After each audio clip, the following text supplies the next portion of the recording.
ঘন জঙ্গলের ভেতর দিয়ে হেঁটে গেলে যে রঙিন ঝিকিমিকি চোখে পড়ে তা হল রাজু, জঙ্গলের সবচেয়ে সুন্দর ময়ূর। রাজুর শরীর জ্বলজ্বল করা নীল পালকে ঢাকা, আর তার ডানার বিস্তার যেন আকাশের রং ধরে রাখা একটা শিল্পকর্ম। জঙ্গলের সবাই তাকে চেনে তার সৌন্দর্যের জন্য, কিন্তু খুব কম প্রাণীই জানে তার সাহসের কথা। রাজু খুব শান্ত স্বভাবের। সকালে সূর্যের আলো গাছের পাতায় পড়লে সে নরমভাবে ডানা মেলে নাচ শুরু করে। নাচতে নাচতে সে মনে মনে ভাবত, যদি আমি একদিন সত্যিকারের কোনো কাজে নিজের শক্তি দেখাতে পারতাম, তাহলে সবাই বুঝত আমি শুধু সৌন্দর্য নয়, সাহসও রাখি। জঙ্গলে তখন বর্ষাকাল শুরু হয়েছে। আকাশ কালো মেঘে ভরা, নদী ফুলে ফেঁপে উঠেছে, আর ছোট ছোট প্রাণীরা নিরাপদ আশ্রয় খুঁজে বেড়াচ্ছে। এমন একদিনের সকালে জঙ্গলে হঠাৎ হইচই শুরু হল। খবর এলো, ছোট্ট হরিণছানা গোলু নদীর ধারে খেলতে গিয়ে পিছলে পানিতে পড়ে গেছে। স্রোত এতটাই জোর যে গোলু ভেসে যাচ্ছে, আর তার মা দূর থেকে অসহায়ের মতো চিৎকার করছে। সব প্রাণী নদীর ধারে দৌড়ে এলো, কিন্তু কেউই নামার সাহস পেল না। নদীর পানি তখন প্রবল, পাথরের ওপর ঢেউ আছড়ে পড়ছে। বাদর, খরগোশ, হরিণ সবাই ভীত হয়ে দাঁড়িয়ে রইল। এমন সময় রাজু এগিয়ে এল। তোমরা কেউ নদীর দিকে তাকিয়ে থেকো না, গোলুকে বাঁচাতে হবে এখনই, শক্ত গলায় বলল সে।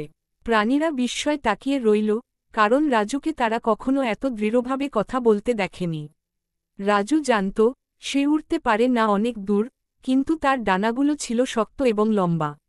সে নদীর ধার ঘেঁষে যতটা সম্ভব গিয়ে নিজের লেজের পালকগুলো ছড়িয়ে দিল। বাতাসে পালকগুলো ফুলে উঠে যেন ভেসে থাকার মতো শক্তি তৈরি করল। তারপর সে স্রোতের দিকটা লক্ষ্য করল এবং গোলুর দিকে তাকাল। গোলু ভয়ে কাঁপছে, স্রোত তাকে দূরে ঠেলে নিচ্ছে। রাজু হিসেব করে জোরে ডানা মেলে লাফ দিল। তার ডানা নদীর উপরে বাতাস কেটে এগিয়ে গেল, আর ঠিক সময়ে সে গোলুর সামনে পৌঁছে তাকে নিজের বুকের পালকে আশ্রয় দিল। স্রোত জোরে ধাক্কা দিচ্ছিল, কিন্তু রাজু দাঁত চেপে গোলুকে আঁকড়ে ধরে তীরে পৌঁছানোর চেষ্টা করল। তীরে দাঁড়িয়ে থাকা পশুরা চিৎকার করে বলল, আর একটু, তুমি পারবে রাজু।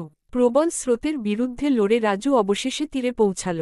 সে গোলুকে সাবধানে নামিয়ে দিল। গোলুর মা ছুটে এসে তাকে জড়িয়ে ধরল। জঙ্গলের প্রাণীরা আনন্দে চিৎকার করে উঠল, রাজু, রাজু, রাজু। সেদিন থেকেই রাজুর পরিচয় বদলে গেল। আগে সে শুধু সুন্দর ময়ূর ছিল, এখন সে সাহসী রাজু। জঙ্গলের প্রতিটি প্রাণী তাকে নতুন চোখে দেখতে শুরু করল। ছোট প্রাণীরা তার কাছে এসে বলতে লাগল, তোমার মতো সাহসী হতে চাই।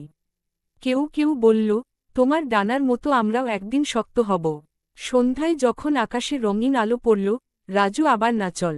কিন্তু সেই নাচে আজ আর শুধু সৌন্দর্য ছিল না, ছিল গর্ব, ছিল নিজের প্রতি বিশ্বাস, আর ছিল সেই আনন্দ যে সে কাউকে বাঁচাতে পেরেছে। জঙ্গলের বাতাসে আজ অন্যরকম গন্ধ, সাহসের। কয়েকদিন পর জঙ্গলে একটি উৎসব হল।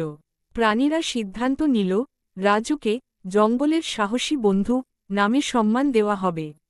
সবাই মিলে তার চারপাশে দাঁড়িয়ে তালি দিল। বানর বলল, সৌন্দর্য অনেকেরই থাকে, কিন্তু বিপদে যে এগিয়ে যেতে পারে, সেই সত্যিকারের নায়ক। রাজু হাসল, তার ডানার রং যেন আরও দীপ্তিমান হয়ে উঠল। সে বুঝল, জীবনে বড় হতে হলে শুধু সুন্দর হওয়া যথেষ্ট নয়, সাহসী হওয়াটাই আসল। এভাবেই জঙ্গলের প্রতিটি ছোট প্রাণীর চোখে রাজু শুধু ময়ূর নয়, এক অনুপ্রেরণা হয়ে রইল, শিখিয়ে গেল যে সাহস দেখাতে ডানা লাগে না, দরকার শুধু হৃদয়ের শক্তি।